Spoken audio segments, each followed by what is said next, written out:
Oke, kita mau membuat proses kekurangan gaji ya. Jadi sebelum membuat proses kekurangan gaji, yang perlu disiapkan itu pertama SK-nya. Yang kedua kita lihat dulu histori gajinya. Yang ketiga adalah anggarannya. Mohon di like, komen, subrek biar saya dapat iklan dari YouTube. Terima kasih. Kita praktekkan. Jadi anggap aja untuk anggarannya sudah oke ya. Anggap aja SK-nya udah ada juga. Langsung proses kedua, yaitu proses melihat histori gaji. Caranya ada cara dua, dari histori sama cetak kartu gaji pegawai. Kalau saya lebih suka cetak kartu pegawai karena lebih lengkap. Caranya dari data pegawai di sini, dari operator ya, data pegawai. Kemudian kita cari, bisa pakai NIP, di sini bisa pakai nama. Misalnya kita pakai namanya, Sugeng bisa. Kita cari. Nah, di sini ada dua ya. Kita pilih yang mau kita cetak data gajinya. Gambar pensil di sini ya. Nah, kemudian kita pilih kegiatan itu nomor 12, kartu gaji pegawai. Kemudian ubah data di sini. Nah, berikutnya karena kita mau melihat histori gaji dari awal, kita tampilkan seluruh data gaji. Klik di sini, kemudian cetak PDF. Nah, di sini. Ini histori gajinya ada semua ya. Sampai di tahun 2021 karena migrasinya dulu hanya sampai di tahun 2021. Sisanya tertinggal di aplikasi SIM gaji desktop. Tapi ini udah cukup untuk membuat kekurangan. Kita lihat SK-nya di situ. Di SK misal terhitung 1 Januari 2023 misalnya. SK-nya TMT-nya ya. Ternyata gaji yang baru itu dibayarnya di bulan Maret. Nanti kita lihat di sini. 1 Januari 2023.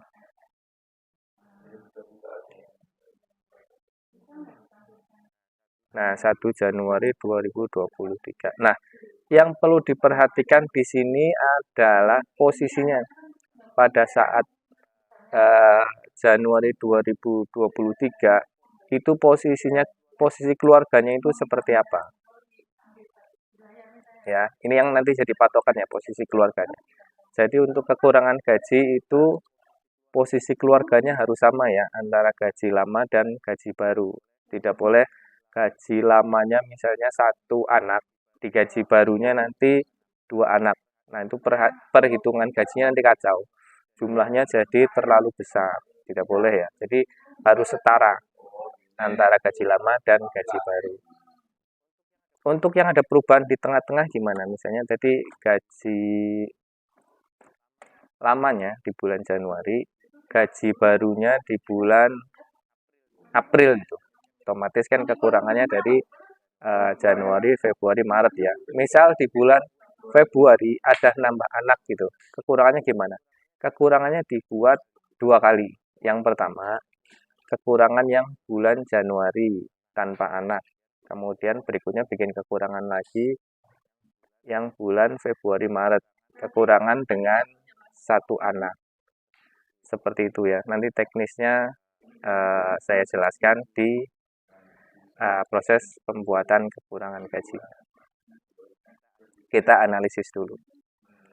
Kemudian juga nanti kalau ada kekurangan gaji yang melewati tahun 2023 dan 2024, itu juga harus dibuat bersaf istilahnya, kalau istilahnya Pak Irawan. Kalau istilah saya lebih suka dengan kekurangan gaji bertingkat. Jadi tingkat pertama, tingkat kedua, atau saf pertama, saf kedua. Jadi untuk yang kekurangan tahun 2023 itu dibuat sendiri ya. Pakai PP yang lama, PP yang tahun 2019. Kemudian untuk yang tahun 2024 menggunakan PP sendiri, PP yang 2024. Jadi harus dibuat sendiri-sendiri, tidak boleh digabung. Oke, kita ke aplikasinya. Pertama tadi perhatikan posisi kedudukan keluarga ya, nggak boleh ada perubahan. Atau juga nanti kalau ada perubahan tunjangan jabatan juga harus dibuat bertingkat juga ya. Misalnya tadi di bulan Januari masih staf, kemudian di bulan Februari itu sudah ada jabatannya. Padahal SK-nya itu bukan SK jabatannya, SK KGP atau kenaikan pangkat yang belum dibayar kekurangannya, otomatis juga dibuat bertingkat. Biar eh, tunjangan jabatannya tidak ada selisih ya. Oke, kita ke aplikasi. Kita ke operator lagi di sini. Tadi dianalisis ya. Misalnya jadi datar ya. Tidak bertingkat, tidak bersaf. Ini yang datar. Perhitungan kekurangan gaji di sini ya. Kemudian rencana bayarnya itu nggak boleh salah ya. Ini kalau salah nanti tidak bisa dicetak. Yang kekurangan CPNS ke PNS itu tanggal 28. Di sini pilih tanggal 28, pilih tanggal 28. Ini mau buat kekurangan yang CPNS ke PNS ya. Setelah itu kita cari by name di sini. Di sini boleh. Kemudian kita bisa cari dari nama. Sugeng Prayitno contoh ya. Perhitungan di sini. Nah, pertama kita jenis kekurangannya tadi. Ini untuk yang tanggal 28, itu jenis kekurangannya adalah kekurangan pengangkatan PNS. Kemudian yang diterima, ini contoh aja ya. Kekurangan dari ini klik di sini. September 2023 sampai dengan Oktober 2023. Ini patokannya tanggal 1 aja ya, karena gajian kan tanggal 1 settingannya. Tanggal 1 bulan September sampai dengan tanggal 1 bulan Oktober. Kalau cuma 1 bulan gimana? Ya tanggal 1 juga. 1 bulan September sampai dengan 1 bulan September itu hasilnya 1 bulan. Kalau ini nanti hasilnya 2 bulan. Kemudian posisinya ini kan yang telah diterima, berarti gaji yang lama. Itu posisinya masih CPNS. Kemudian gaji pokoknya di sini ya. Gaji pokoknya. Nah, ini yang jangan lupa. TMT gaji pokoknya ini karena kita mau membuat kekurangan 2023. Ini dipilih yang 2019 sebelum tahun 2004 ya, yang bawah ini. Nanti kalau kekurangannya 2024 pilih yang atas ya. 2023 nih jangan lupa pilih yang 0101 2019 PP yang lama. Kemudian misalnya di sini 0 tahun saat itu. Nah, karena CPNS di sini diganti nilainya 80%. Nah, yang penting di sini anaknya ya. Anaknya di posisi waktu masih jadi CPNS. Waktu masih posisi di gaji bulan September 2023 tadi. Ini posisinya. Suami istrinya juga sama ya. Ini posisi saat dibayarkan gajinya, bukan posisi sekarang ya. Nanti kalau dibayar posisi sekarang salah jadinya. Karena kita mau membayar posisi kekurangan gaji yang lama. Jadi diubah dulu ya. Kalau misalnya sekarang udah menikah, dulu belum pakainya ini. Atau misalnya dulu anak yang baru satu, disesuaikan dengan yang lama ini yang diterima. Oke, setelah itu kita tambah di sini. Nah, habis ini kita ke yang gitu, yang seharusnya di sini. Seharusnya posisinya itu udah PNS di sini. Nah, jangan lupa anak istrinya juga pada saat itu ya sama, bukan yang posisi sekarang. Tinggal nilainya diganti 100%. PNS 100%. Di sini kekurangan pengangkatan PNS. Ini jenis kekurangan gajinya juga jangan salah ya. Nanti di historinya jadi salah ininya. Pas dilihat kartu gajinya. Jadi nggak boleh salah. kemudian kita tambah. Nah, sebelum disimpan, perhatikan di sini tadi. Tidak boleh ada perbedaan antara yang telah diterima dan seharusnya di posisi anak ini harus sama nih, nggak boleh beda. Kalau beda pasti salah kekurangan gajinya. Seperti itu ya. Ini nggak boleh beda. Terus kalau posisinya dari PNS ke CPNS, nilai di sininya itu nggak boleh beda juga nih. Gaji pokoknya. Yang boleh beda adalah di persentasenya ini. Kalau misalnya di sini 3 juta, di sini 2 juta itu salah. Kalau SK dari CPNS ke PNS ya kekurangan gajinya. Ini harus sama, yang beda di sini. Ini setelah dilihat sepintas udah oke, kita hitung. Sampai muncul sukses di sini ya, warna hijau. Setelah itu kita kembali. Nah, di sini kemudian kita bisa lihat hasil verifikasinya di sini. Verifikasi, kemudian preview di sini. Kita simpan, kita tayang. Nah, di sini.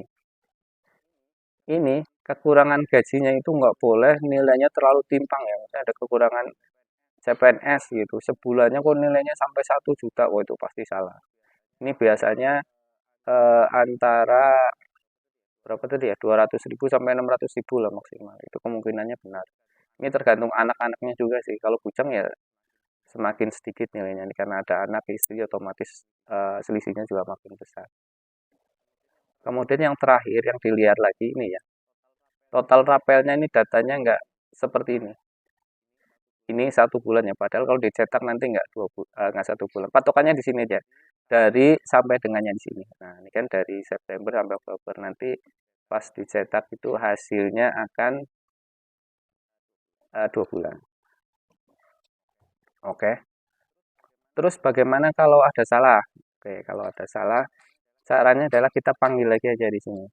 Kita ke misalnya dari depannya, oh saya ada salah. Atau misalnya mau lihat datanya sudah berhasil direkam atau belum gitu. Caranya gimana? Caranya sama, ke perhitungan gaji lagi. Kemudian kita cari rencana bayarnya tadi, tanggal 28 ya.